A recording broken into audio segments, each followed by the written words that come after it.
Hello, everyone, and welcome back to the Barbed Wire Bite. I'm here as always with your host, Pitbull #1, Gary Wolf. What's up, folks? What's happening? Everybody tired from watching Royal Rumble? Tired and bored. I give AEW credit. I give them a lot of credit. They don't, on their pay-per-views, they have finishes. You know, the first match, DQ. And that just to me was a bad way to start it because I don't watch the shows. Like, oh gee, here my first match, DQ. You know, it was just a letdown. Yeah, that was kind of, and it was the first match. I would never see a DQ in the first match. You know, you got to give them somebody to win. And it was the heavyweight title match too. Why would they start with that? That's another thing that I didn't like. Why would they start with that match? Well, then even the Lesnar, the title match, the fuck finish. You know, I mean, your two title matches, one's a DQ, one's a fuck. It's just stupid. Didn't make sense.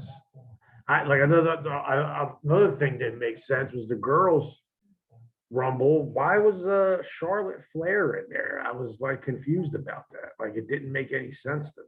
You know? Yeah, that's the first thing my wife was like. She's the champion. I was like, maybe if she wins, that means she gets the night off. I don't know,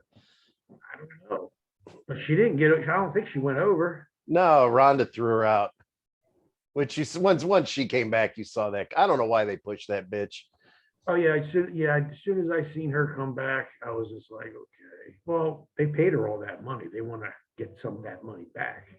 You know, so they let her go home, have a baby, and you know, she did that. You know who else looked pretty? The Bella girls. No talent. Why are they still? I mean, they got money, they got kids, they got husbands, but they still want to go on the road and work. Something's wrong with them, man. You know what I mean? I mean, maybe Bree is like, what the fuck? My husband's still working, but that's what he does, and he's happy now, and he's home a lot more. So shut up. I don't understand why they looked awful. Just to say it. Nikki James looked terrible too, and then they come down like, oh, she's got the Impact Women's Champion. It's like, yeah, and she got thrown out. That who cares if she represented Impact? She didn't win. That's another thing. Maybe why even book her for that? I'm thinking because remember when she got let go and they mailed her stuff in a trash bag and she posted it. I think this was kind of like their weird way. Oh, we're sorry. We'll give Impact a plug. But the only way that works is if you go over. Maybe Vince owns Impact. Who knows? I think if you and I got a loan for $200, I think we could own Impact. That's about what it's worth. And then I figure out later on, that's the girl that used to date my partner. Oh, Mickey James. Yeah. People don't even know her, man. They think they know her. They have no clue what this girl is about and what she could do. She only cares about herself, bro.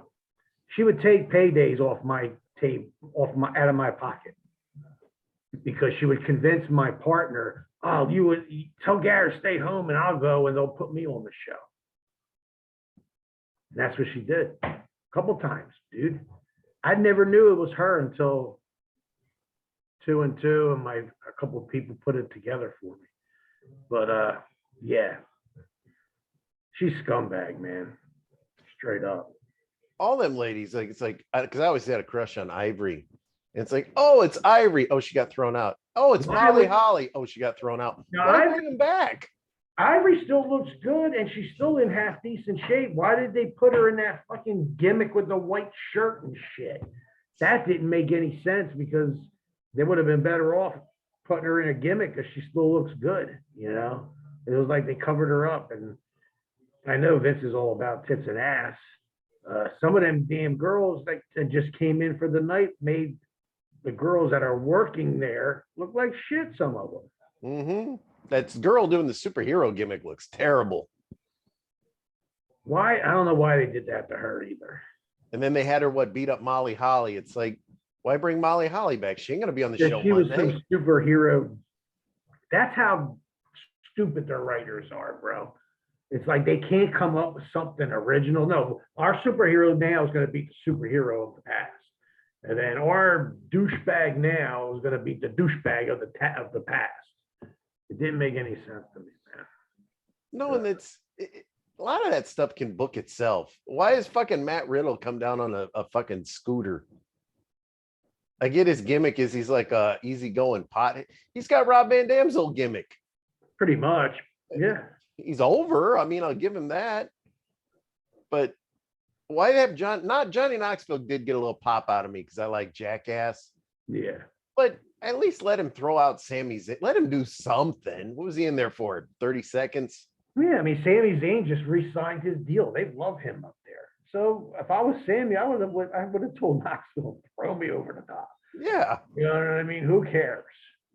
You know, I'm making mad money. They redid my contract.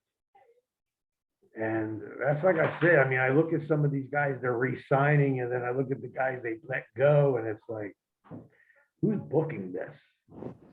Once Kofi fucked up that spot where, you know, he was supposed to catch the thing and make his big return like he does every year. Once he fucked that up, that crowd died. Oh, yeah, quickly. I mean, they were up and hyped. I mean, honestly, I think the biggest pop was Brie Bella, and they were popping yes for Bryan Daniels. Yeah. I mean, she got the best pop, but it wasn't her pop. It was her husband's pop. Charlotte don't even look the same anymore. She's had so many surgeries. She looks like a different person. Me and my girl have said that. We don't understand why, because she was a very pretty girl. She looks like she's losing weight. Yeah, like she was really skinny. Dude, her trunks don't fit her. They're baggy. And like I said, we were looking at Becky, and I mean, I'm not someone to, you know, to break people's balls about the way they look, but she just doesn't look like she took the time out and really trained hard. And you know what I mean? I mean, she was wrestling that girl, that Dewdrop girl, who looked better than she did. Yeah, I like Dewdrop, and she only weighs 209 pounds. Okay, that's bullshit. Okay, that's bullshit. She's 3-something easily, which there's nothing wrong with that, because I look at her and I see Bam Bam Bigelow, I see Vader, I see Yokozuna, people who have weight that could move. Like, she moves like a fucking 120-pound girl. Oh, and she can be bumped for her too. Dude, she would bump crazy for that spot. I mean, honestly, between you and me, the match wasn't believable. They should have had her crush Becky Lynch. I mean, that one spot where she hits the ropes and does the back splash, dude, that was all her. That was so stiff. She never even touched the mat. Never touched it. And I guess, I don't know. I didn't believe it. They should have had Becky lose. That's what I would have done. And then Monday night, they can always put it right back on her. You know what I'm saying? Yeah, I was gonna say, even like with the Rumble, like when someone wins, being they have that pay-per-view in between now, something happens and the guy doesn't get in and they have another match, and then all of a sudden he's back in, and it's predictable. You don't even have to watch it anymore. You can just know what's gonna happen. Oh yeah. I was just making sure. You know, they had a couple people that have won the Rumble in a row, and I was just like, I hope it's not like that again. You know what I'm saying? Paul Heyman's my age. I don't know how the fuck he looks so bad. He should look 10 times better than me. He's making money. He looks horrible. He's eating good. You could definitely see that. That's strange, bro. I wonder why he doesn't shave his head. I don't know either. Many times I said to myself, why are you doing the George Costanza? Just shave it off. Or grow a ponytail again. It worked for him, and he would wear the hat. I mean, it. Well, yeah, when he had a hat on, you couldn't see his shiny bald head. Yeah. But now it's just like, you know, he must wax that shit off pretty good before he goes out. Oh, it shines. It's shiny, bro. The glare sometimes blinds me. But he should just cut it off. I mean, you're holding on to some stuff that just doesn't make any sense. Because I remember when he first started, he looked like a young Michael Keaton. with that mullet in WCW and AWA. And in ECW, his hair, that's when he started losing it. But he wore that hat. He had that big long mop of hair. And Well, then they have the stages of payment. I don't know if you've seen it on fucking Facebook. the hair goes back and the face gets bigger. He's starting out, thick, full head of hair, and as he goes on, it's down to like, he looks like the guy from Star Wars. What was that? The that big blob with the head. Jabba the Hutt. Jabba the Hutt. He turned into Jabba the Hutt now. I don't like him anymore on camera. I don't like him on camera, period. Like I liked him back in the day when I was a kid because he was there with all those old fuckers, Shivani and Ross and all. He was something fresh. But now, I mean, when they pay him just to go, my client, it's like. Yeah, but I'm sure he has a lot of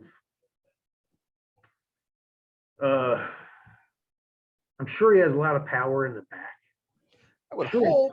I'm sure he's part of the booking area as well as the talent. Knowing Paul, that's what he would do. So he get paid twice. But I mean, that's just me. Because you do watch some of the angles and you could tell Paul Heyman put them together. I mean, I can. But some, like I said, it was just horrible. And I know why they put the show on last night, because they don't want to go against football. No. Because they'll get crushed. I did see again, McMahon is trying to sell to Disney. You think that's going to happen? I don't know. They worked out some deal where Disney's going to somewhere, like they're going to stream some of their shit, like in foreign countries. That tells me there's some merger going to happen. Okay. But yeah, it didn't make any sense. Some of the girls, it just didn't get over with me. But I was very surprised that some of the girls from the past looked just as good as some of the girls today. Lita looked great. Oh yeah, she's still the same. She's a little out there. I met her a few times. She's a very sweet girl, but she's a little out there. Well, she broke her freaking back. I mean, she's lucky she's still working. I mean, that in itself. Did you work with her in ECW? Because I know she was only there for a little while. She was there for a little bit, and she was Danny Doring and Chris Chetty's valet. Miss Congeniality. So I really didn't. Honestly, I think I hardly saw her. Maybe once or twice when I was there. I mean, she was there for a couple months. Then she went right with the Hardy Boys. She didn't have much really to do in between. She got picked up by Vince right away. Yeah, well, Vince, at that point, Vince was pretty much owned ECW. So he could pick whoever he wanted. I think she came in a little bit after, around 96, maybe. They started putting her with them guys toward that time, 96, 97, I'm thinking. But it didn't last long. I liked AWA's Beach Break show, and I liked that my man Dan Housen showed up. The MMA guy. No, that weird dude that paints his face. Remember when Adam Cole pulled the chair out? I think they signed that guy. Yeah, they did. They gave him like a big deal. He's funny. He's little though, and I couldn't get over how small Adam Cole was next to Orange Cassidy. Adam Cole is tiny, dude. He's so tiny. His girlfriend makes him look tiny. Mm-hmm. I mean, he has no shape anymore at all. He's just a skinny guy. Orange looked ripped next to him. I think Orange and a lot of the other guys are starting to go in the gym and work out. I mean, I know for a fact Joey Janela has been working out like a motherfucker. Yeah, he looked good on that GCW show in Hammerstein. He had not ripped by any means, but yeah, he was a good 10, 15 pounds different. You could tell he's working out. Put it that way. You know what I mean? But still, some of the guys just refuse. Even MGF looks like he's getting in shape. Yeah. Wardlow's just a monster. That guy looks good. He always looks good, but I would think he would start looking better and bigger, but he's not. He's the same. You know what I mean? He's still in shape. He's one of the biggest guys there. One of them next to Billy Gunn. Billy's huge. Yeah, I met him in person. He looked fantastic. Shredded, man. Shredded. But like I said, his sons are younger than him, and he looks better than they do. I don't like how everybody in AEW spray tans. They look fucking orange with lipstick. Just go in the fucking tanning booth or in the sun. Yeah, I mean, I live in Florida and I still go to the tanning bed. I don't have time sometimes. I mean, if I do work out outside, I'll get some color outside. But other than that, I don't have time to lay out and shit like that. You know, and that's the truth. So A lot of them guys, you can tell they're spray painted. They look fucking orange. I don't, or they're taking zinc, too much zinc before you go in the ring. I mean, I used to do that and make you red. It makes you, because it makes your skin red and but it would make us look tanner. I mean, that's why we took it. So I did like that Orange went over. no, it's not I did hot like stuff. that he beat Cole. Yeah, like I don't like hot stuff. I would hate. Ooh, like if I make sure if I'm working somebody nowadays, like you ain't wearing no hot stuff in the ring with me, bro. It ain't happening. No, it stains. It burns, it stains, and I mean, I used to have it. I'd wear it once in a blue moon, and then if I was getting in the ring with some people that I knew I was going to have a problem with, I'd have it sitting right here in my corner of my arm, where I could just stick my finger in it and put it right in their fucking eye. So, you know what I mean? I play dirty. I'm not going to play fair. In the summer, I'm outside. In the winter, usually I'll hit a bed. I haven't hit one in a while. But yeah, I mean, you can tell the difference between someone who's tan and someone who paints themselves. It looks terrible. And they don't realize, you know, when you're sweating, it's going to run. You know, they don't think that. MJF looks awful. Who's? MJF. He's got a horrible spray tan. Then he wears the lipstick to try to make his lips look a little bit different. They do a zoom in on him. He looks awful, but kind of surprised he's fighting Punk this week. I figured they'd save that for a pay-per-view. That's a money match. Why? See, they're making the mistake, the Vince McMahon mistake. He didn't make it back in the 80s and, you know, and shit like that. But when he took over everything, that's when he started giving people, you know, pay-per-view matches for free on television. You wonder why they have to go on Peacock or another streaming service just so they can make money on the pay-per-view. And to me, I think they used to make more money back in the day than they do now. When AEW only runs 4 pay-per-views a year, they got 3-4 months in between to build up big stories, but they don't. They just kind of throw it together now. The last couple weeks, they haven't even announced a match yet, and they got a pay-per-view in March. I thought it was going to be Adam Page and Lance Archer, but no, they're fighting in 2 weeks on TV in the Texas Death Match. Put that on the pay-per-view. It'd be a good main event. Yeah, that's strange. Ticket sales must be low. That could be the problem.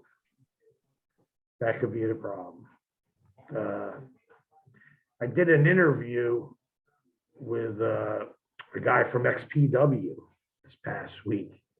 And he was like, yeah, I remember back in the day, man, when you were in California. It was the 90s, of course. And, you know, we were trying to get ready for television. And I remember you actually stood up and told everybody, look, this place ain't full. It ain't sold out. So he moved everybody to one side. At the hard camera, nobody's there. But I said, the guy told me, you told everybody to work that fucking hard camera and act as if, yeah, that side's packed as well. Yeah. And that's what I did. And I was like, damn, I don't even remember that, man. But that was when I was working for Rob Black, a couple of shows in California, which was a trip. He's getting ready to do another King of the Death Match thing, I think, here in a few months. Is he? I wonder how much. I heard he lost. I'm sure he lost his ass on that last show. It was not a good show. I mean, that building was not full. And once again, here at the end, Rob Black has to come in as the bad referee, do a fuck finish. It's like, stay off fucking camera. If I was a promoter, you wouldn't even know my fucking name. You wouldn't even see me. I personally agree with you. If I got a job working for Vince or AEW, I would want a job in the back as a producer, helping, you know, the new talent. I wouldn't want to go out there unless they said, look, you know, Gary, I need you to put this guy over. I need you to put this guy over to build him up. I have no problem doing that. It would be fun. You have to put over Hook. No problem. No problem. I'd stretch him a little bit first just for fun, but I'd put him over with no problem. No problem. I'd be happy to. Now, I don't know if now would Taz put his own son over? That's a question. I don't think he would. You don't want to put nobody over, but will he put his kid over? That's the question. See, it's like here, I mean, because we have a couple locals, just like everybody else, low rent locals, I got to say, but the owner is also the booker, who's also the champion. So, you know, to the marks that go there, they don't, that's what locals attract. They attract the marks that for their $10. But yeah, this guy, I mean, when I read that, it's like, let's see, the owner is the booker and now he's the champion. Why do I want to go see this? This is fucking stupid. Shut the air off. I'm having technical difficulties in the production studio here. So you finally watched Always Sunny in Philadelphia. Yes, I did watch that. Which one did you guys watch? The one you told us to watch. Oh, $100 Baby. Yeah. What'd you think? It was funny. We laughed. It was a little goofy, but it's just, I can't believe them guys, man. How many seasons have they been on? They just finished 15. I know. We can't wait for the new South Park to come on. Couple more weeks. No, it's actually this week. I thought it was in February. Oh, this is February this week. Dude. Somebody has a fucking Royal Rumble hangover. Yeah. Well, now that I work from home, it's like the days don't switch. I just You don't know what day it is, right? No, I don't, truthfully. Bro, man, I remember one time I was outside one day and I'm thinking it's Saturday. It was like a Tuesday or a Monday. I was like, what? Like, man, I'm messed up. That's when we were doing the COVID lockdown. You just missed track of days, man. It was that bad. And I was downstairs yesterday and my wife's home, you know, on the weekends. I'm like, God damn, why is everybody home? I like it better when it's quiet, you know, because when he goes to school and she goes to work and I just basically go down steps and turn things on, turn on the TV. It's like, fuck, I had the house to myself. But they're all hating you because you're working home, right? Yeah. My wife has openly admitted she would not work from home. She does not want to ever work from home. She likes going into her office. I don't get it.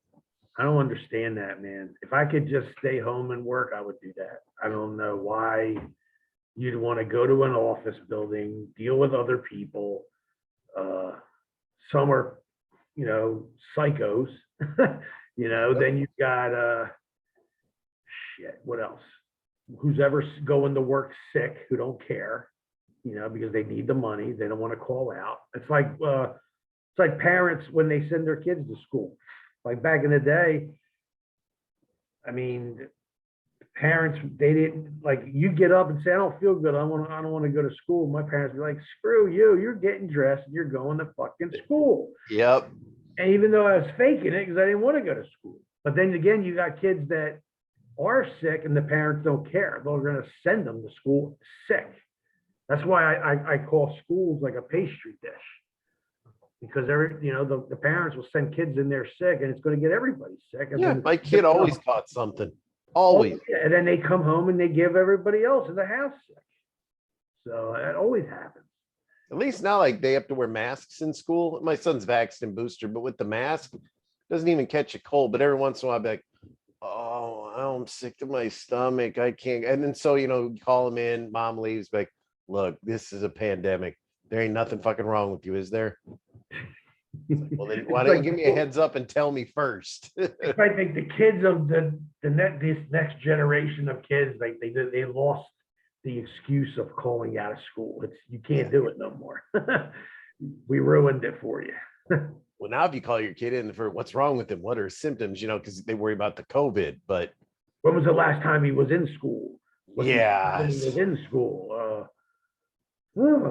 Every day there's an email, a student, or they didn't say a student, it says an individual. So you don't know if it's a teacher or student has tested positive. Anyone who was in direct contact has received communication. We can't tell you more, but I remember it was like 2 students, 3 students, 14 students. And then it was like, shit. Then it was like 3, 2. Now it's back to just like maybe 1 or 2 a day. But that's like, look at Sarah Palin. She tested positive. And then the crackhead that she is goes out and eats a meal with a bunch of people, and she's sick. Tested positive. Don't give a fuck. Don't give a shit. She's hot as fuck, though. Yeah, I mean, I think she's how old is gorgeous. she? She's in her upper 50s, I think. She looks good. She has a young kid that she goes out with, right? Some young, Hey, little young buck. I can go out with her. Fuck. Still, she's crazy. Big deal. Yeah, no, I mean, she looks like she could be fun because she likes to go hunting and dirt bike. Everything in Alaska, I guess you do. She does. Her daughter's a little whacked out, but Yeah, did you ever see the porno with the lady that looks just like her that makes porno called Nailin' Palin? Nailing Palin. She had a dead ringer. You'd swear it's her twin. No way. Well, she probably loves that. Oh, I watched it. I was like, yeah. He's like, yeah. Probably watched it with herself. Hey, more power to you. No, that chick was hot. I think Sarah Palin's hot. I think she's insane, but I think she's hot. Yeah, it was like when what was that guy's name? He was running for president. He was a senator. Yeah, Dick Cheney when he was alive. Didn't he pick her as his running mate, and that ruined it for him. Yeah, somebody picked her. I remember they were like ahead in the polls, and then they picked her, and they plummeted because it was the Cheney. I think it was the Cheney. I think he passed away. It's a shame. Everybody figured this old fucker, he's gonna die, and this lunatic will be in there. That's what I think they were afraid of. Yeah, that's what I was afraid of. Because she was acting crazy back then. I think she is legitimately I mean, there. she don't have no control over her kids. I mean, she's pretty much out of it, I think. So I always thought Dixie Carter was fucking hot too. yeah.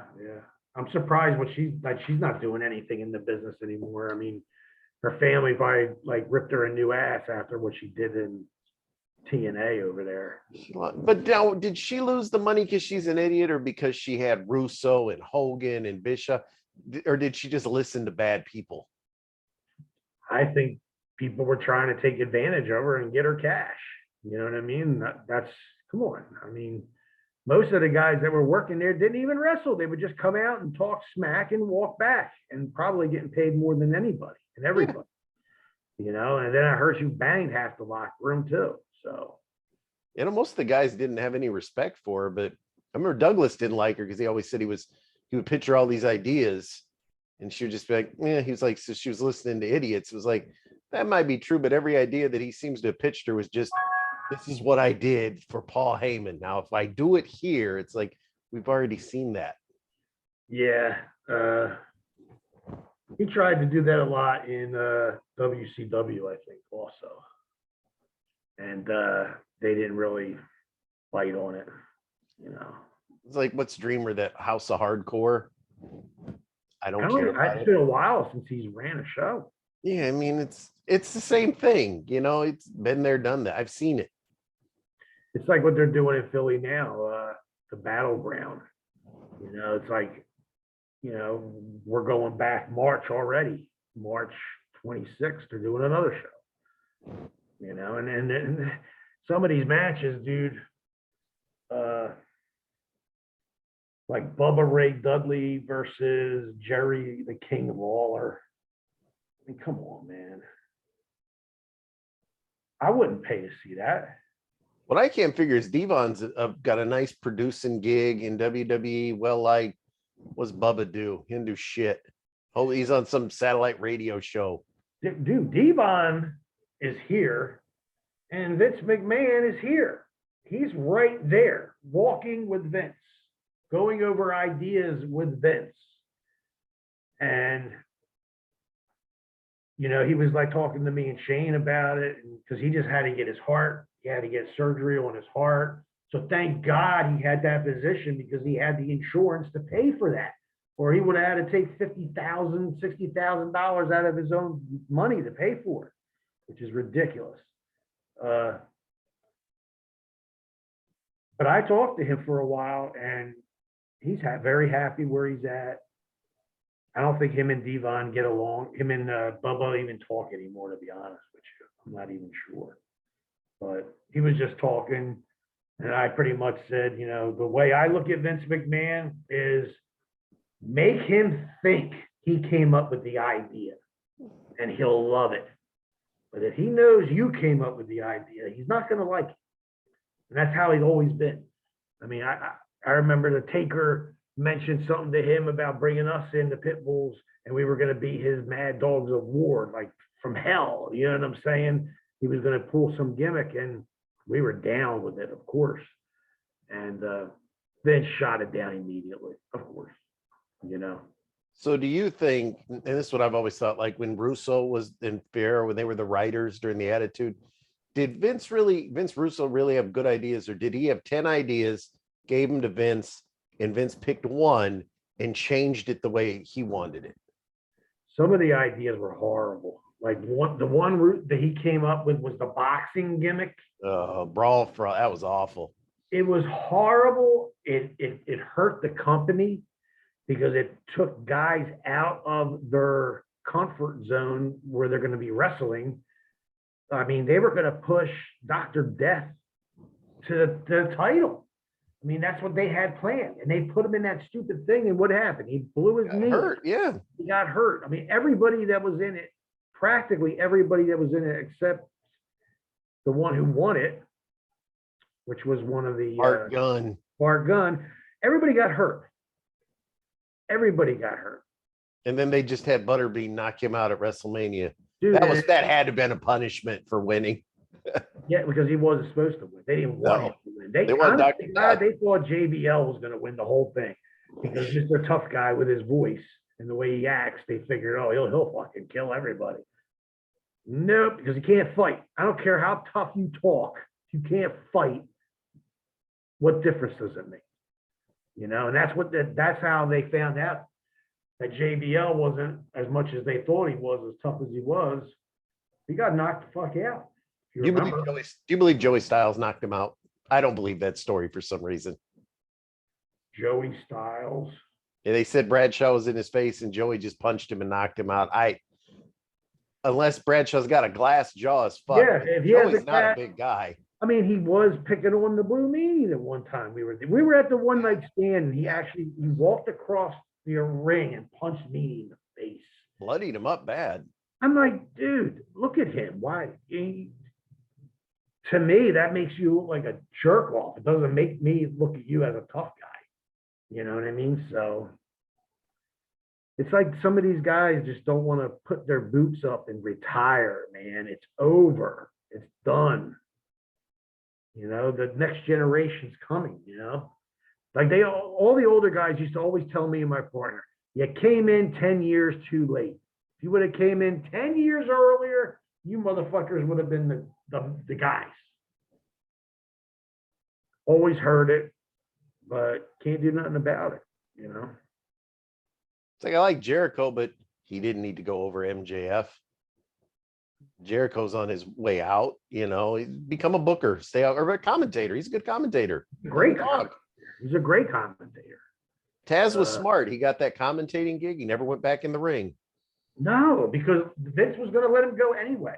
MTV, when they were doing the MTV stuff, Tough Enough and stuff like that, they loved Taz. MTV are the ones who like Taz. I mean, they told Vince, nah, I don't want you getting rid of him. I want him to stay as a commentator. So, and he was good at it. He was good at it. So I like it.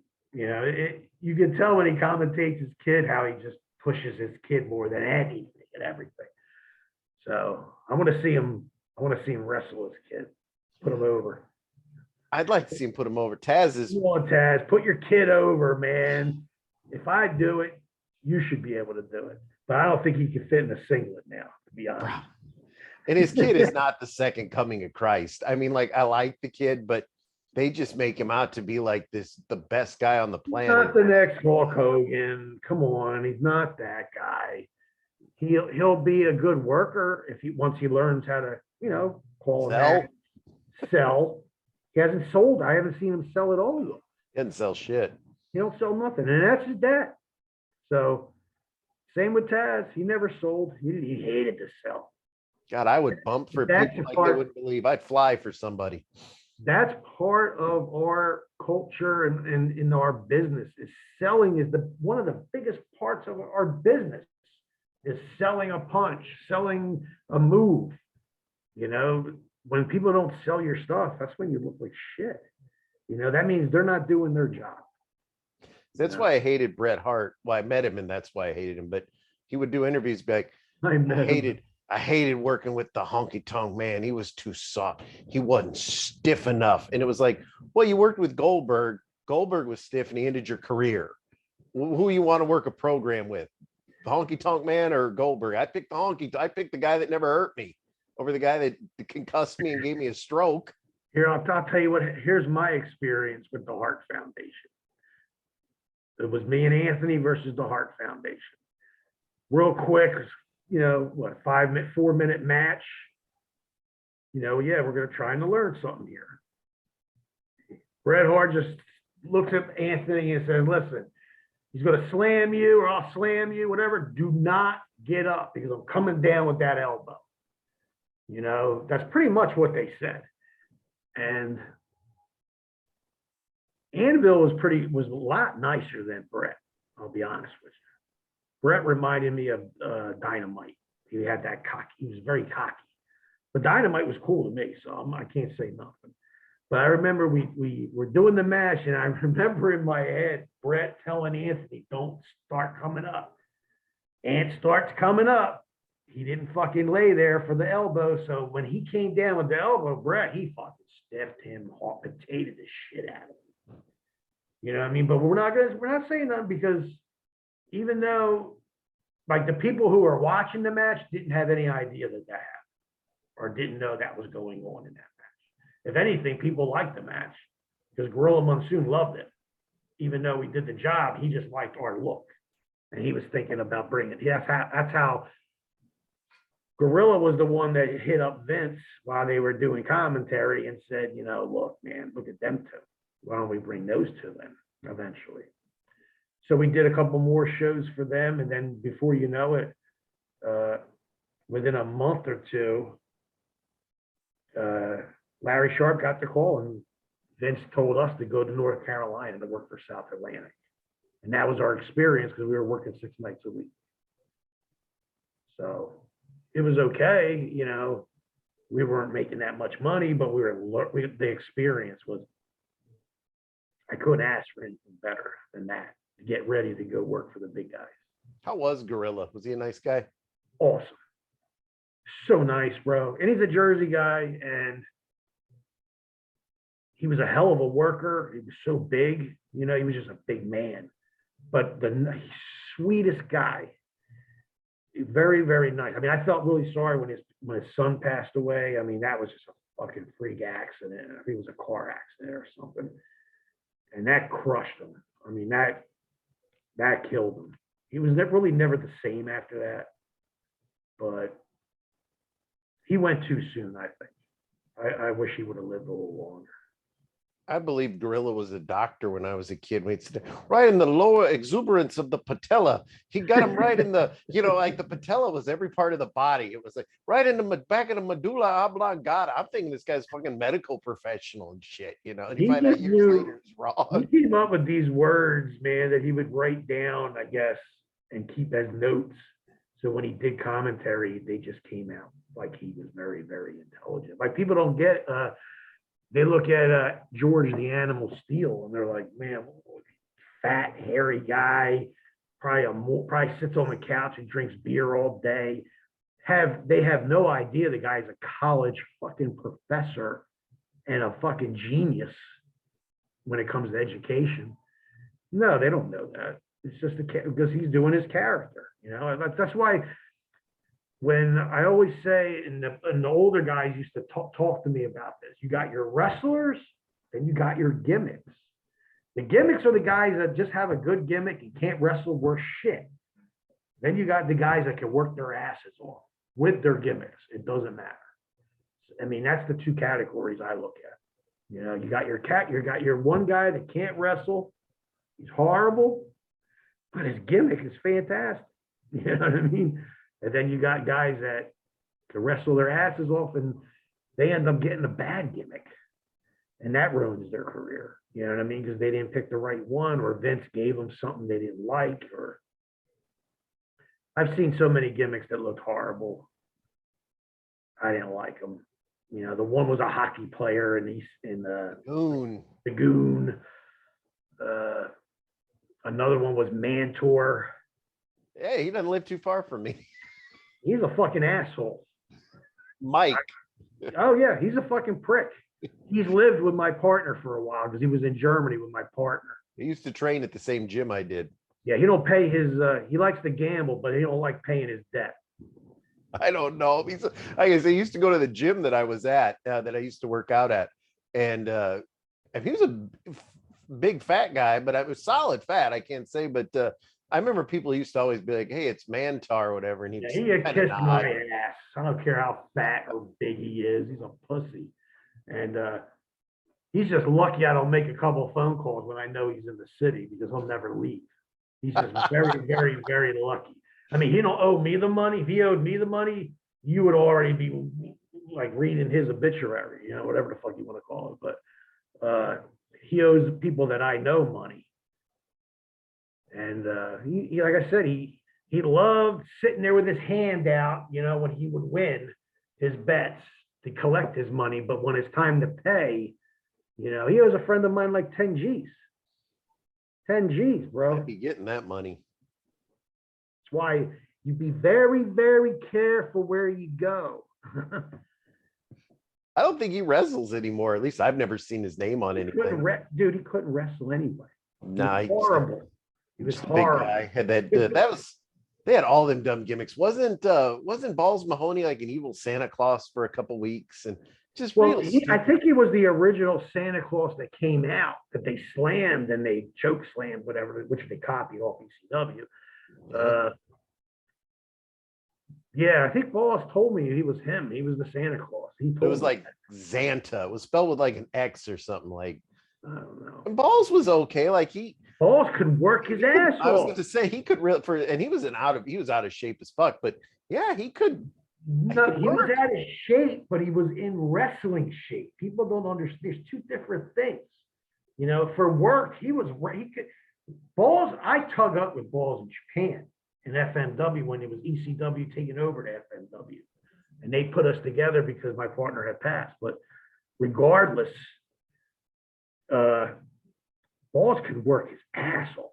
I never, like Balls, there's another guy, Cronus from the Eliminators. Oh, yeah. I went to Puerto Rico and tug up with him.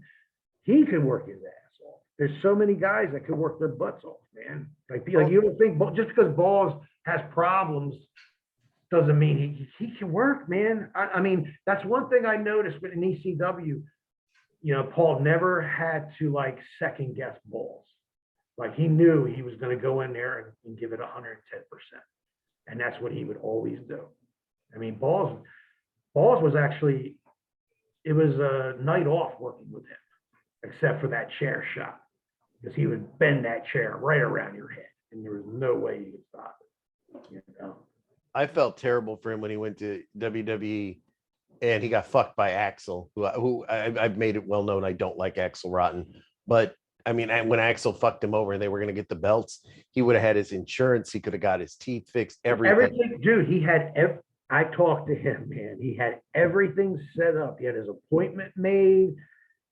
Everything was set up to get his teeth fixed, get everything fixed. And wouldn't you know it, I couldn't believe what happened. Axel couldn't stay off the drugs or just be.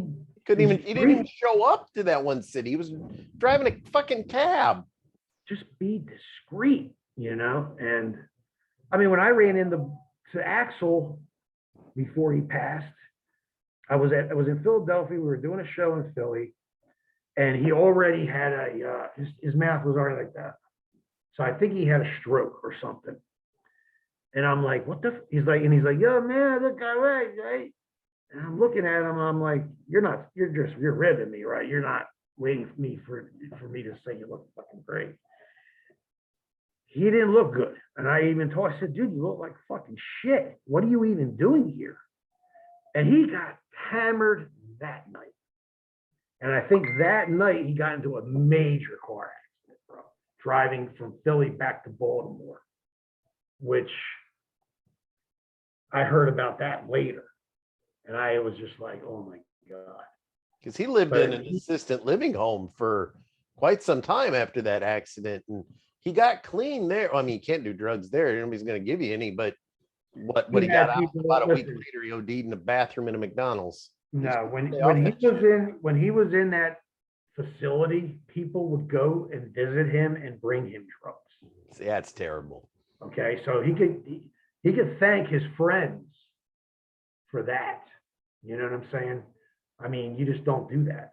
You know, you're trying to get better. Why the hell would they bring? That's like when Larry Sharp when he was in his assisted living place. You know, he was bad with the booze. You know, he had to get off the liquor. He got back on it when he got older again, which didn't help him at all. But I know people who would go visit him and bring him vodka and all kinds of shit. You just don't do that. You don't do that, bro. You know, they're not your friends. They're trying to kill you, man. It just makes me sick sometimes. And I remember with Axel for a while, because when he first started, I hate to throw stones because I'm not in great shape. He was a fat lump of shit. Then he started to get in better shape. Like you could tell he probably lost about 60, 70 pounds. He was starting to get some muscles. I think by his own accord, he was shooting up roids, anything he could to get in better shape. And then he would just went back to hell again. But he always said Paul Heyman wouldn't push him. He was always playing Paul. No, look at all the opportunities he had. I mean, come on. He worked for WCW at one point as an English guy. Yeah. English accent, and they were pushing him and they were using him. So I don't want to hear he didn't have the chances. He had see the difference. It's a shame because you got guys out there that never even got a chance, that are fucking unbelievable workers. Then you got guys that like him who get all these chances in the world and he don't care. He's just snorting it up his nose or shooting it in his veins, and he care less.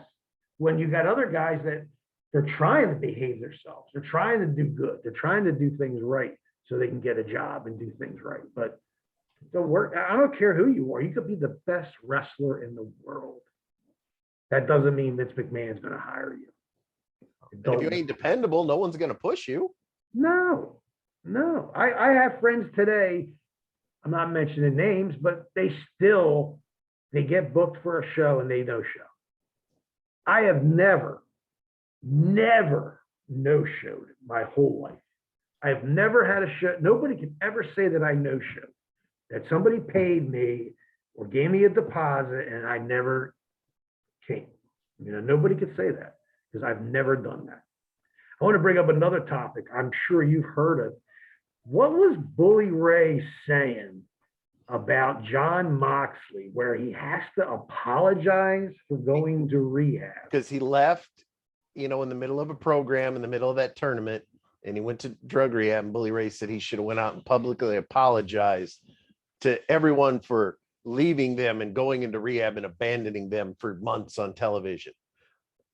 It didn't even make sense. I mean, they didn't even have to say he went to rehab. That was the case every day, or at least every week, you'd have one WWF person saying, sorry, you won't be seeing me for 4 weeks. I'm going into rehab. I think to me, that was Bully Ray trying to stay relevant. It's just stupid. Moxley don't have to say nothing to nobody. It's his business. They could have just done it simply. Eddie Kingston lays him out with barbed wire in a chair and he's hurt. He was just transparent about it. At least he was honest about it. Like, yeah, he could have said, oh, he's injured. He's home injured. He's taking care of an injury. Instead, he's in rehab. At least they were honest and told everybody the truth. Okay, he has a drink. We all know he drank a lot. He always drank a lot. He's always been drinking. Oh, by his own admittance, he was always. Look how he looked too when he came back. I mean, he looked good. He looked good because he's clean. That's like one of my friends that did rehab. He came out, looked fantastic. He looked at me and said, I don't know if I don't feel any different. That's what he told me. I don't feel any different. I said, well, what'd you expect? He goes, I expected to feel different. You know, these are guys that were already in rehab back in the day when we were in ECW that have to go back now, you know, and they don't realize it, you know, but it's just like every other thing, man. Don't expect a miracle. I mean, if it's going to help you stop drinking and if it's going to help you stop doing what you're doing to save your life, then it's worth it. Yeah, I mean, or why go to rehab? Just do DDP yoga. It saved Jake the Snake. I always laugh. Well, I have to laugh at that a little bit. Listen, I've been in locker rooms with Jake. I've been in locker rooms where I had to work Jake, where me and my partner had to wrestle him and another guy. He couldn't make it to the ring. You know what I mean? If we didn't go out and get something to give to him, he wasn't going to the ring. And then I wasn't going to get paid then. So what am I supposed to do? It's not like I'm sitting there saying to him, keep doing it, keep doing it. I'm telling him, you need help, bro. You're fucking up. You know, then shit, the last time I seen Jake, I was in New York doing a convention, and he looked fantastic. Yeah, he looks good now. And I used to break his balls. I mean, I broke his balls one time I was in Baltimore. I even broke his balls. You know, I went up to him after like I was pissed off, and I was like, "You owe me money, motherfucker." You know, he was looking at me like, "Huh? What?" And then I felt bad because I was just like, "Man, why did we?" You know, I mean, I'm just fucking with him, but then I felt bad about it. So I seen him later on, like I said. I actually went up to him. We were actually eating breakfast in the dining at the bottom of the hotel. They had a big dining room, and we were eating breakfast. I remember I walked up to him and said, "Yo, what's up, Jake?" I said, "I just wanted to tell you look fucking great." I said, "I want to congratulate you. I'm happy that you're better, and you look fucking fantastic." I said, so I did say that to him. You know what I mean? Because I did feel kind of bad when I seen him in Baltimore that time. He was still fucked up. And I kind of was like taking advantage of the situation, even though he does owe me money, but I don't give a fuck about it. You know what I mean? I don't care about the money. It's a couple dollars, ain't no big deal. But I thought I was being funny. And then later on, I was thinking about it and said, you know what? I was kind of a dick. So next time I see him, I'm going to go out of my way. And I did. I stopped eating, got up. It was right before the pandemic. I was on my last gig. My last booking before we got shut down. I was in New York, and that's when I see him. And I did go up to him, like I said, and I really put him over. I said, "You look fucking awesome, bro." You know what I mean? I just wanted him to. I'm trying to make him feel good. You know what I'm saying? So I did do that. I remember when Cornette, because I liked Smoky Mountain Wrestling. I liked it. It was, it was his version of USWA. But I remember Jake was the champ, and then all at once on TV. They just said the Dirty White Boy won the belt last week from Jake the Snake, and I think it came about out. Cornette was like, didn't show up. And there we got the show the next night. Didn't show up. I'd call him. Finally, I'd get a message from him randomly. Oh, I'll be there tomorrow. I was like, wasn't there. He's like, so I just decided to match that never happened. Well, and he's like, people at home didn't know. They're, oh, White Boy beat Jake. Knew he could do it. But yeah, that's why Cornette quit booking him. He's like, he wasn't showing up. Yeah, no, he showed up. He just wasn't in condition to do anything. That's like Mickey James. That's another person that I know we talked about earlier. Not a nice person. You could sit there and say, "Oh, she's the sweetest girl." You don't know her. Dude, I knew her when she just broke in the business. She was just starting. She actually went to Canada to do a couple of shoot fights. My partner had to throw a white towel in to save her ass because she was getting her ass beat so bad. So I don't want to hear shit. If that chick thinks she's the shit, I have plenty of girls that would kick her fucking ass, man. I just don't. I'm just over that chick, man. I didn't know. I had a feeling it was her the whole time. I just didn't put two and two together, She was banging my partner to get bookings. She knew the Pitbulls were getting booked every fucking weekend. Of course she's going to go out. I didn't want to have nothing to do with her. So she ran right to my partner, and that's what she does. And in my partner's ear, she's whispering, "Hey, man, we're going to New York next weekend. Let's tell them Gary ain't working no more, and I can get booked. That's what she would do, bro. That's fucking bullshit, man. Everybody don't really know that about her. I do. Well, her claim to fame was doing an angle where she was in love with Trish Stratus and stalking her. I mean, if that's your claim to fame for an angle, that's pretty weak to base something on. I just don't have respect for her because she tries to cut people's throat to get where she is. That's what she does. She's a fucking neck cutter, man. That's what she is. You know what I mean? Let me pull my balls out of her mouth so then you could listen to what she says. And what she says is she's this and I'm that. And I've been in the business for all these years. Let's talk about how many people's throat you cut, how many people you stabbed in the back to get where you are today. Because that's the kind of person she is. Absolutely. How long's it been since you've seen Beulah? Oh, it's been a while. Because Francine looks good. She still looks really good. I've never seen Beulah. When they wrote her off, where the Dudleys broke her neck or whatever, and she married Dreamer, had the kids and all, I have never seen her. She stayed off camera. She used to be gorgeous. I just wonder what she looks like now. I don't know. I mean, last time I talked to Tommy was like, "Hey, what's up?" You know, I'm like, "How's it going? How's the kids? How's the family?" You know, he's like, "I'm having my problems here and there." He's got girls. You know, that's a tough job. But he's like, "Yeah, I've been on the road 12 days." You know, I go, "You don't go home?" He's like, "Nah, my wife don't want me home." He's like, "She hates my guts." So, but yeah, Francine looks pretty good. She's actually in Florida right now at Disney World. She must save, I don't know how she does it. She goes to Disney World with her kids every year. It's got to be like $10,000, $15,000 for 2 weeks. So she works her ass off, I think, just to get her kids down to Disney World. So, and her husband doesn't have anything to do with the business, does he? No. Well, no. Don't think so. You know, there's some things that I'm going to give you an example of things that have bothered me. Like you got some guys and girls out there that say, "Oh, I have an agent. You got to contact my agent." I don't like that. I hate it. If I call you up and I'm a friend of yours and I say, "Look, you got an opportunity to go to California and make $1,000, $750. Why do I need to talk to your fucking agent? Can't you just say, yeah, I want to do it? Fuck yeah, man. I did it with New Jack. I called New Jack up. I said, "What's up, bro?" He's like, "What's up?" That's how close we are. We're friends. We're tight. I said, "Brother, you want to go to fucking California with me, man? Let's go. We're doing the New York this coming weekend. I got a guy that wants to take us to California. Easy money.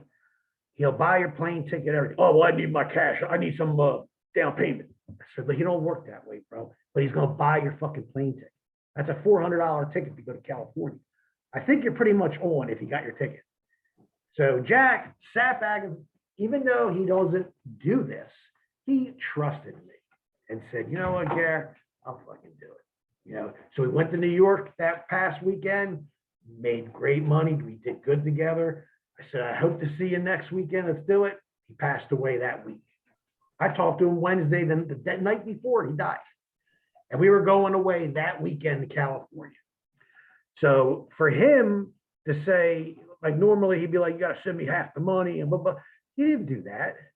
You know what I'm saying? All these other people, I don't understand this, man. You know what I mean? I don't know if they're getting on the phone and pretending they're somebody else and they're saying, "Hi, yes, I'm his agent. And this is how it goes." And I just say it point blank. If I'm going to do a podcast, you're going to fucking pay me. If you don't pay me, I'm not doing it. You know what I'm saying? Like I had guys, this one guy just kept breaking my balls about doing a podcast. And I'm like, "Look, everybody else pays me.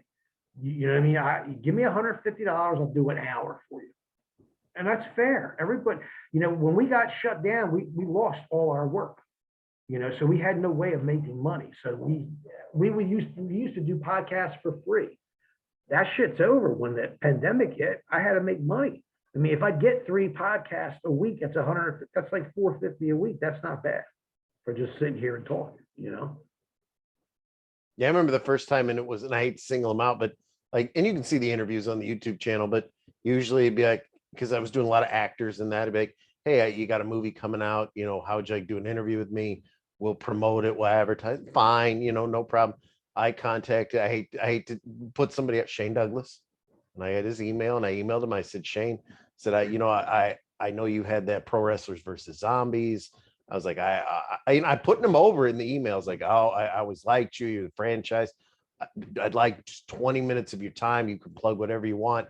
Here's how many people I reach, yada yada. The response I got was, this is the phone number of so and so. He handles all my booking. I didn't even bother. It was like, why just say yes, say no.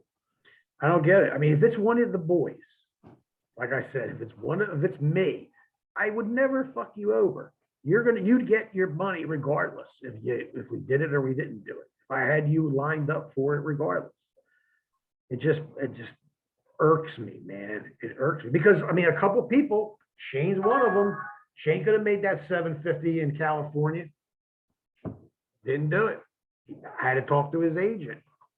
I like how Raven, and I hope he doesn't get mad, not that he's going to listen to this anyway. And Raven was cool. And Raven was very cool to me. He didn't charge me 10 cents to talk to me. Raven, but he'll say, you got to email my office. And it's him that's responding to all the emails. But it's like, you got to email the office and find out. Because I know some guy was like, hey, you interviewed Raven. How can I interview him? I was like, well, this is his email. this is his, he gives it out. Wasn't giving out his phone number. It's like, this is his email. It's like, man, he told me an interview for 2 hours was $5,000. And I'm like, that's his nice way of telling you he doesn't want anything to do with you. Yeah. Nobody's gonna fucking pay that kind of money. True that, man. True that. But no, Raven was cool. He talked to me while he was taking his dog to the vet. I don't have a bad thing to say about him. He was a class act. Like I said, we would hang every day. When we were in ECW, it was our little clique in Philly. It would be me, my partner, Sandman, Raven, a couple other guys. And we would get up, go to the gym, go eat lunch, and then we would see each other later on that night at a bar or a strip joint or something. We were always hanging out. Then come Friday, Saturday, we were working. We would be at the arena or we'd be jumping on a plane somewhere. It was cool back then because we had a group of guys coming out of Philly. It was awesome. So we would never be traveling alone. It was like, yo, man, can I jump in the Sandman van this weekend? I don't feel like driving. Hell yeah. You know what I mean? It was cool. Nowadays, I hate traveling by myself, man. It sucks. It does. It blows, man.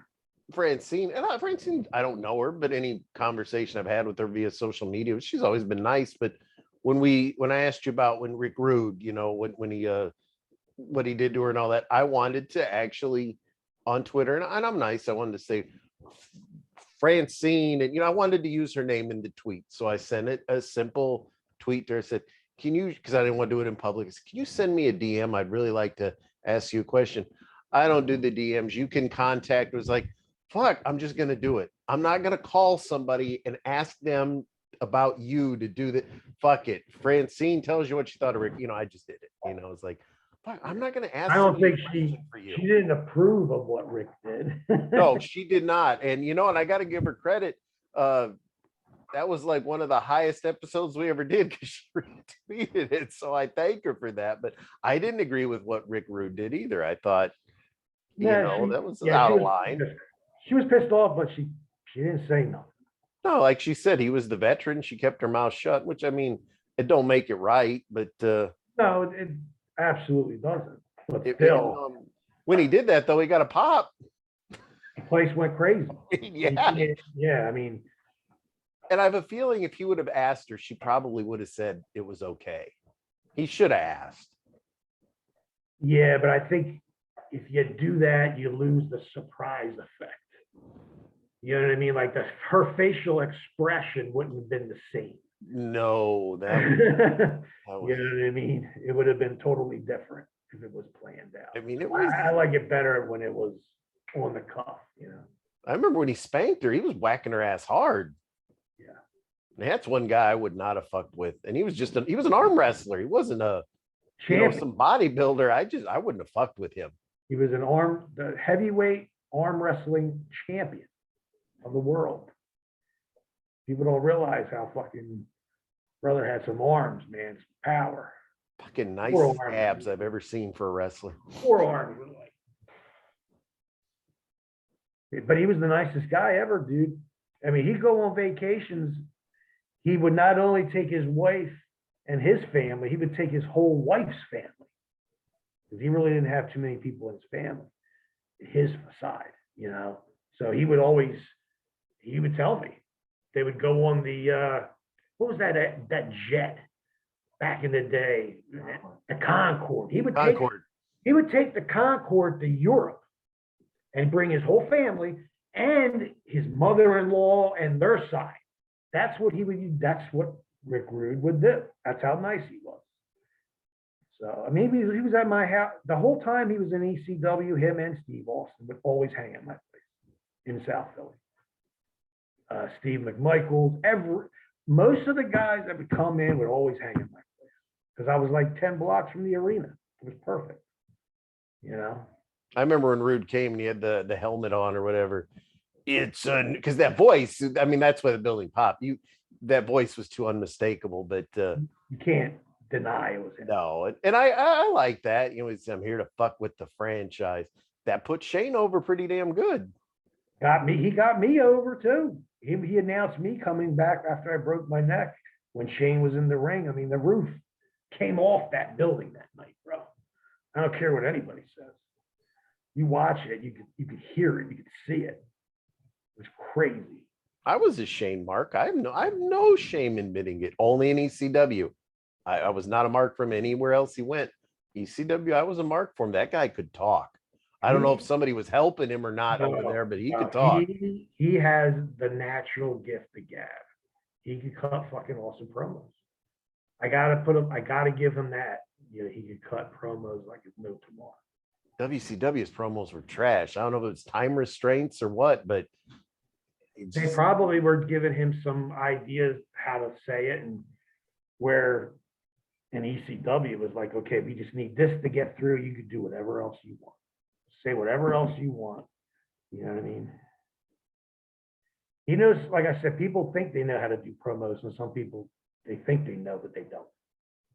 So I was always taught, if you're a baby face, you know, regardless who you are or who you're working, you always got to put that person over. Because when you beat him, if you said he was a bum, you just beat a bum. If you said, hey, this guy's an all-star fighter, an all-star wrestler, and you beat him, at least you beat that guy. You see what I'm saying? So you never talk bad about your opponent. Put them over as much as you can. So then if you do go over, it means more.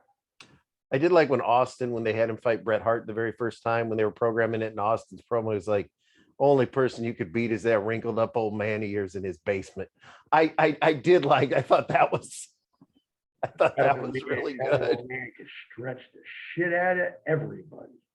So I don't care what anybody says. Him in his prime,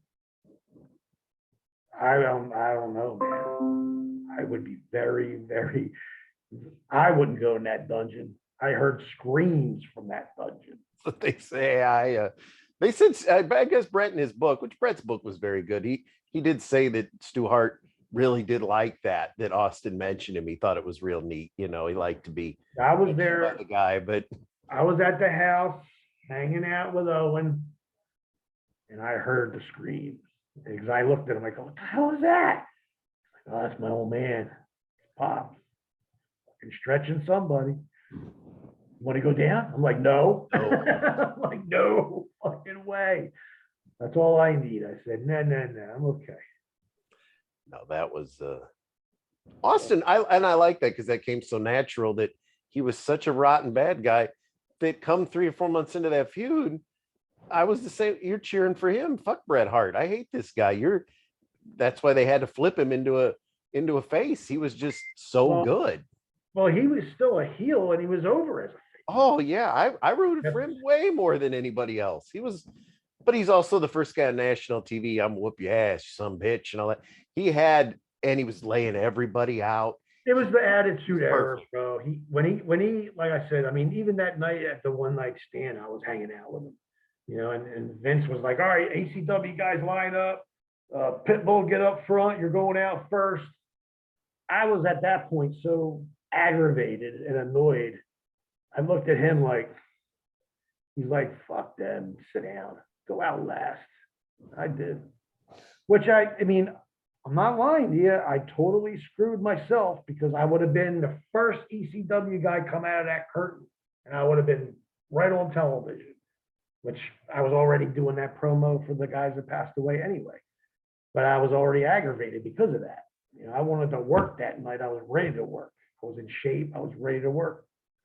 And they wanted me to do a promo instead, and then they wanted me to come out first. And I just said, screw it. I came out last.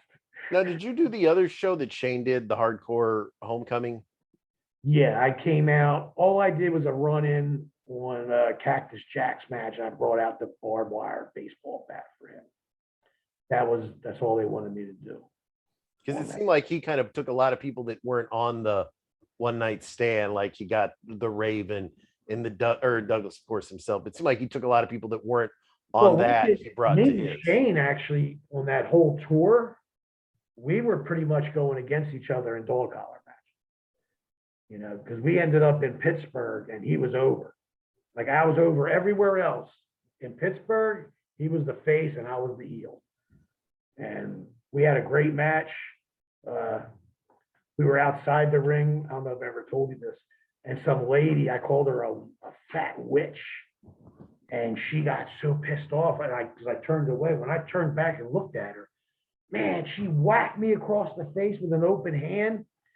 And, you know, of course, I'm going to sell it because she hit me in front of everybody. The whole place was packed. She hit me. I was backing up and I'm thinking to myself, this fucking bitch. Like, who is this bitch? And there's Shane. I didn't realize he was on the ground behind me. I fell over him. As I'm falling, I could hear him and Francine laughing their asses off. And I'm in the mid, I'm like flipping out because I want to know who this bitch is that hit me. And I want her to get the fucking thrown the fuck out. I was mad. We're fucking around, you know, through the match, and we finished the match. And I go in the back, and I'm like, did they throw that chick out? And Shane comes in, and he's like this. And I'm like, what are you laughing at? He's like, man, that lady that hit you used to be my babysitter. I was like, you son of a bitch, you put her out there on purpose to hit me? I said, I know you did it. I know you did, you son of a bitch. And of course he did. But it was good. The whole fucking stadium, the whole place was chanting, she's hardcore, because she knocked me on my ass. I had to sell it, you know what I mean? But I was still pissed because, I mean, she got me good, dude. I mean, she nailed me. And she didn't hold back either. She hit me hard. That's what got me. That's what surprised me. Why did he quit doing those shows? They were selling out. They were getting sold out. DVDs. Why did he quit doing it? It was the other people that were backing them. They were like, I guess they were tired of losing money. I don't know. You know, I mean, this is when Johnny Grunge was still alive. You know, because they had put me with him, and it was insane. That's when New Jack had heat with the Dudley Boys. We were in Ohio at the building, and here comes New Jack in his pickup truck, flying like 90 miles an hour right to the front door, because the big garage door was open, nearly went in the building, got out of the truck, got in the back of the truck, pulled out a chainsaw, lit it, went inside. Where's the fucking Dudleys, he said. I was dying. I was like, this is great. This is better than a movie, I said. Were they afraid of him? I think they were. Yeah, fucking chainsaw. Well, yeah, that's Bubba probably could handle himself, wasn't he? Or did he just have a big mouth? He was a good sized guy. I think back then he didn't really know. I think now he's a pretty tough guy. I think he has the balls now. Back then, I don't think he has the balls. And like I said, New Jack had a chainsaw. Yeah, so, that's gonna be a. You know what I mean? He'll cut you up. He'll cut you up, man. So yeah, then they straightened that out real quick. I mean, there was nothing, nothing going on. And then I was upstairs, I remember, and I'm just looking down and I'm getting dressed, and I'm not even looking up. Rhino was near me. He was like across from me. Next thing I know, I look up and there's Bubba and Devon. And I'm like, hey, what's up? They're like, hey, what's up, Gareth? I'm like, okay, what's up? You know, like, why are you here? Like, what's the problem? They thought I was pissed off at them. And I'm like, no, why would I be pissed off? Well, we used your finish a couple times. I go, no, that's because Cornette told you to use my finish a couple times. When I went there, Cornette told me not to use my finish. So I knew Cornette had something in mind. So I said, dude, that's no big deal. I don't give a fuck. I could care less. You know how many people steal people's moves? Yeah. When you did it, everybody knew it was called the super bomb. They knew we did it. It's our move. Thank you for doing it. I could care less. We just wanted to make sure. I said, no, I got no problem with me. See, they knew to be afraid of me because I don't care. That's what it comes down to. You know, if people don't care. I don't care what's going to happen after. They're the people you got to worry about. You know, I don't care what happens. What actions I do to you, whatever's going to happen later, do you think I give a shit? No, I don't care. And like I said, they're the guys you better be worried about. Because I have nothing to lose. And I think that may be a reason why. But who knows? See, like I said, I like now Shane's little thing I like. When Dreamer did that House of Hardcore, I remember I bought the disc of the first one and I was like, okay, this kind of reminds me ECW. Got the second one, I was like, okay, this is his ECW, and I never watched it again. Plus, he started, I mean, if you're gonna do that, book the ECW guys. I mean, he was booking people that was like, what the fuck is this? It just it was, and it really didn't have everything to do with him either. You know, he had another guy, trying to think of his name, Jeremy Morash or something like that. Yeah. I know that He name. was part of that too. So he was doing a lot of the I think he had part of the booking, you know, because I remember that's when they wanted me to do that zombie movie. And, you know, I was like, yeah, well, whatever, give me a call. Thank God I didn't do it. Whew. But Shane cutting a promo on Vince and Todd Gordon though in the movie was That's stupid. that was great. Well, I didn't watch the movie. I mean, I watched It's trash. It's garbage. I have it. It's so bad that I couldn't watch it, and I never saw that part. I had no idea. That was the only part that I liked because you could tell it was the only part that was good acting. And I say that because Shane's acting was not good. No offense, Shane. But when he sat there, he's like, why would you do that? It was Vince McMahon did this to me and Todd Gordon. And you could tell he's cutting a promo like it wasn't written for him. So it's like, okay, I don't know why the fuck this is in a movie, but this is pretty. That's what Shane does that sometimes I don't think he realizes. He goes so overboard, he don't realize what he's doing. I'm the franchise. Todd Gordon couldn't handle me. And it's like, fuck, Todd Gordon made you who you were. I'll give you an example. Yeah, see, I'll give you an example with Shane, and this is how I dealt with him. When they're doing a documentary on the true story of the Pitbulls, and I had to get a somewhat conversation or discussion with Shane. I had to get that because my neck was broke with our ankle. So I did it. I just walked up to him and said, yeah, can I talk to you for a second? I want to ask you a couple questions and my boy's going to video it. Didn't give him a chance to even think about what we were saying. But I told him straight up, I said, look, you know, when you hit me with that move, I hit it the wrong way. I took the bump the wrong way. I broke my neck. It was my fault. It wasn't your fault. I want to make sure you understand that. I saw it. I watched it. I played it back. When you gave Anthony the move. He took it right. I took it wrong. I took it like a DDT, and I should have took it like a face bump. I fucked up. He was in shock. Like he never thought that would come out of my mouth, me admitting that I messed up, which I can do anytime. I have no problem with that.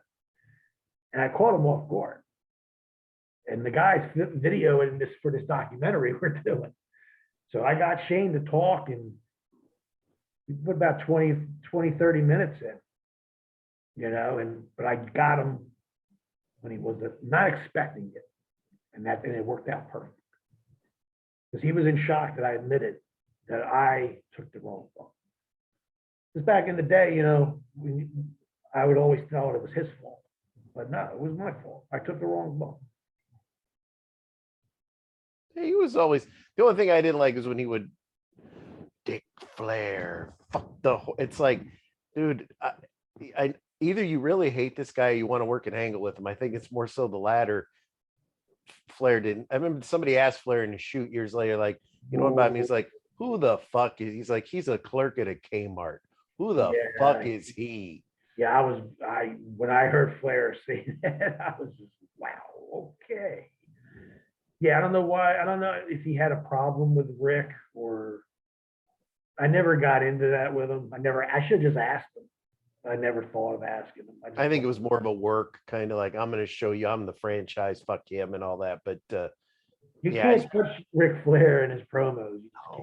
You can't. And I remember his promos are real. I mean, whatever he did the night before, he's going to tell you today. You can't dispute it.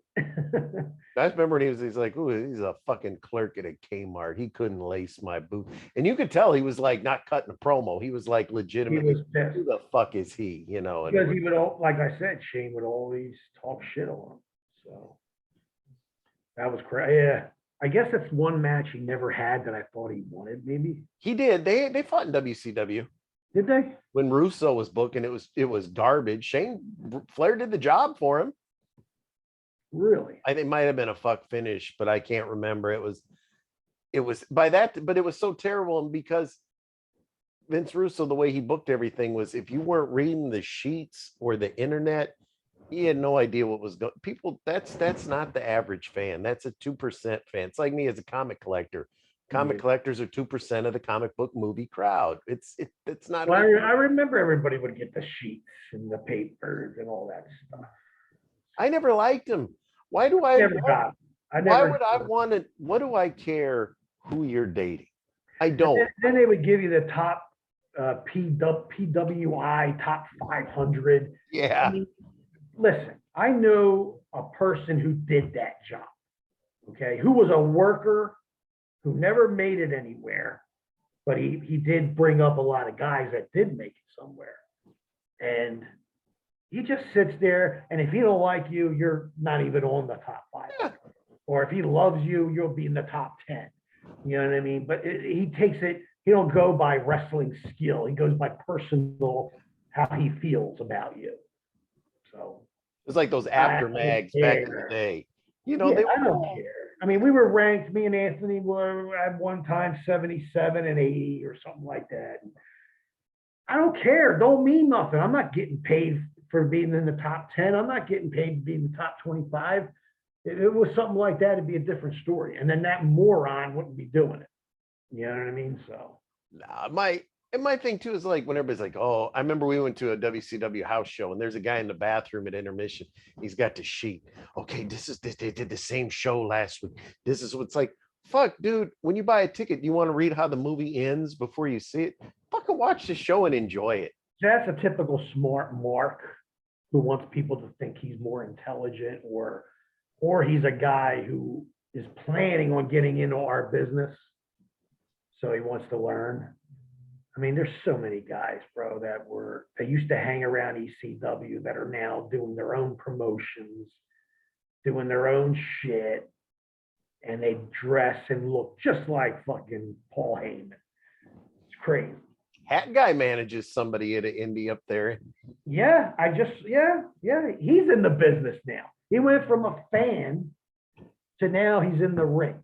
And he's a hat guy. I think he goes by Hat Guy. He's a hat guy. My son knows him though. My son knows Hat Guy, Sign Guy, Old Guy, Hair Guy. My son knows all the people. That goes to show you how good ECW was and how we weren't stubborn or we weren't selfish. No, I don't mind making a fan a fucking super fan. The fans had fans. Who cares? We had fans that had fans. Yes, that's great. Oh, my son will even look. And my son was ECW was the shirt guy. We had the shirt guy. You'd always wear the Hawaiian shirts. And the hair guy that looked like from Faith No More with the sunglasses. The sign guy ended up going with the Dudleys and being with the group with the Dudleys. Okay, so don't say, at least ECW gave the fans a chance to either make it in the business or be a part of the show somehow. And then you'd wonder, like Dreadlock Guy, when he disappeared, it's like, where's Dreadlock Guy? You know, and so you Jail. find yourself Googling He's it, in and it's still on jail. the internet. He's in jail.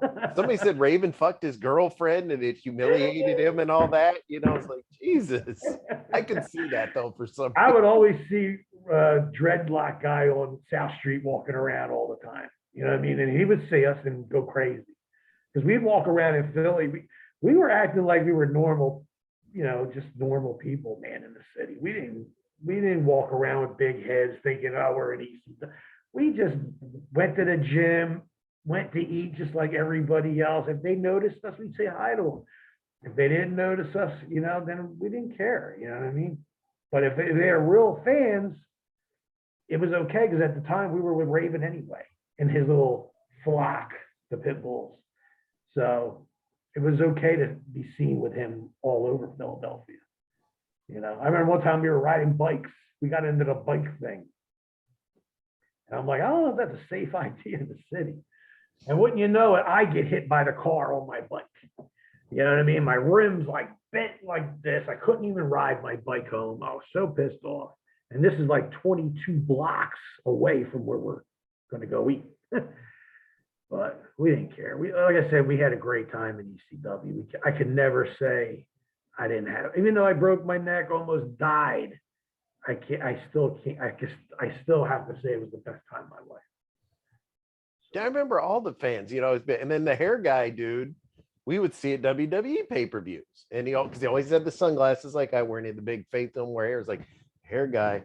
But even WWE, there was always a guy that he dressed just like Hogan. He had long blonde hair, he had the mustache, Hulkamania shirt. When Hulk went to WCW, sure enough, this guy's in the crowd. You know, Hogan gave him a hug at He one goes show. around and does fucking autograph signings, bro. I mean, I think he's Randy Hogan or something like that. He calls himself, but he does autographs.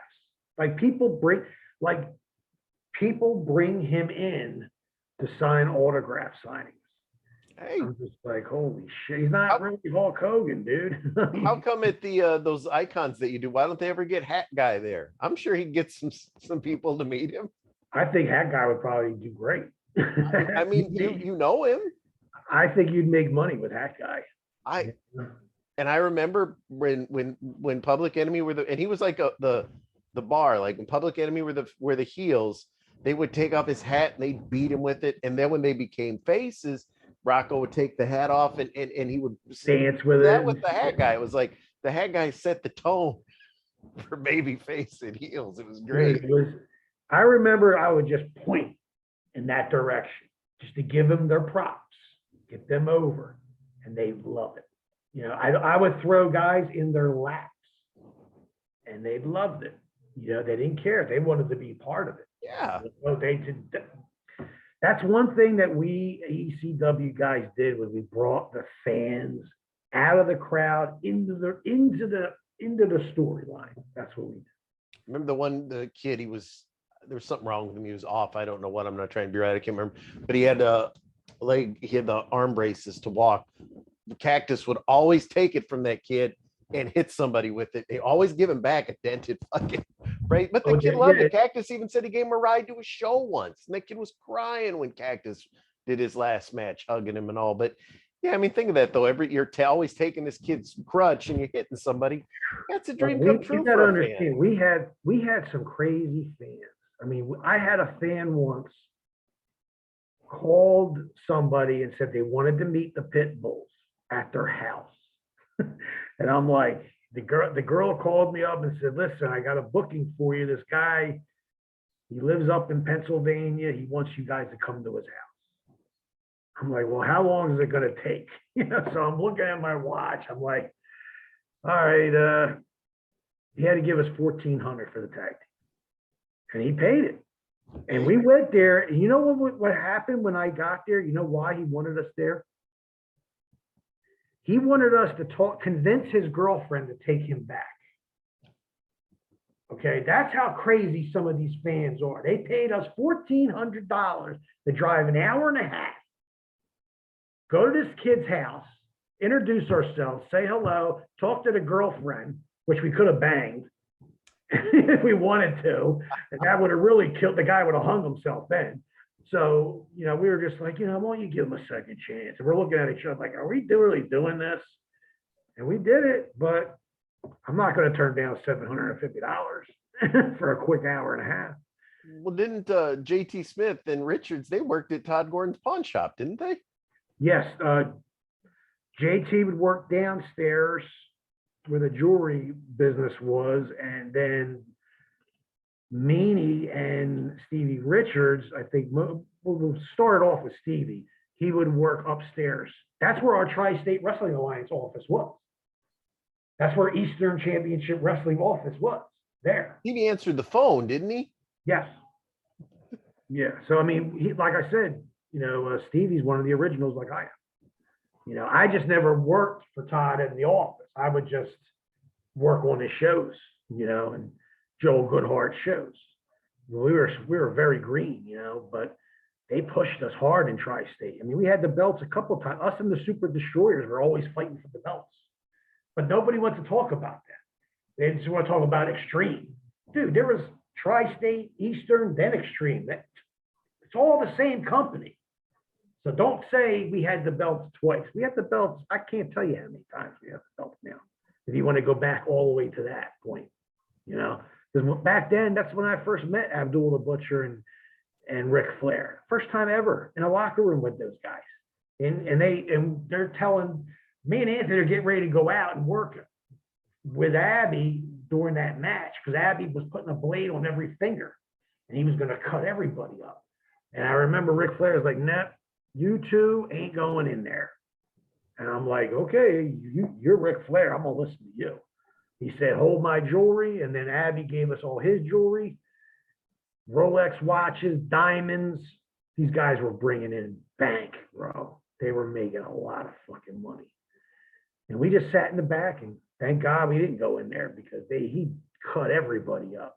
You know, and AIDS was, you can't be, I couldn't do it, man. And I'm so glad that Ric Flair told us not to do it, you know. And that's when we asked, the first time we met Flair and Abby. And we were friends ever since. So. Abby's still alive, isn't he? Yeah. Yeah. I mean, I ran into Ric Flair later on in North Carolina, in Charlotte, at the gym. And he was just like, I know you fucking guys, you're so good. He was like, I'm so happy. He's like, remember, I'm going to give you some more advice. Live, because we're living in Charlotte now. So he's like, live your gimmick. And I'm like, okay, not knowing that means when you see me out, boys, you hang out with me and drink all night with me. That's what it meant. So we'd go to bars and clubs in Charlotte, and Flair would be there, and he don't want to go home, bro. And he had a beautiful house, beautiful family, Beautiful wife at the time. everything, bro, everything. He didn't want to go home. He just did not want to be home. I don't get it. Because we'd go to his house, and he would be on the edge of his seat. And I'm like, can't you relax, bro? He's like, relax, chill. I gotta get the fuck out of here. I want to go wrestle. And that's how he was. I mean, we would leave him at bars. I would tell him, I would say, Rick, I'm sorry, bro, but I got to get at least 6 hours sleep.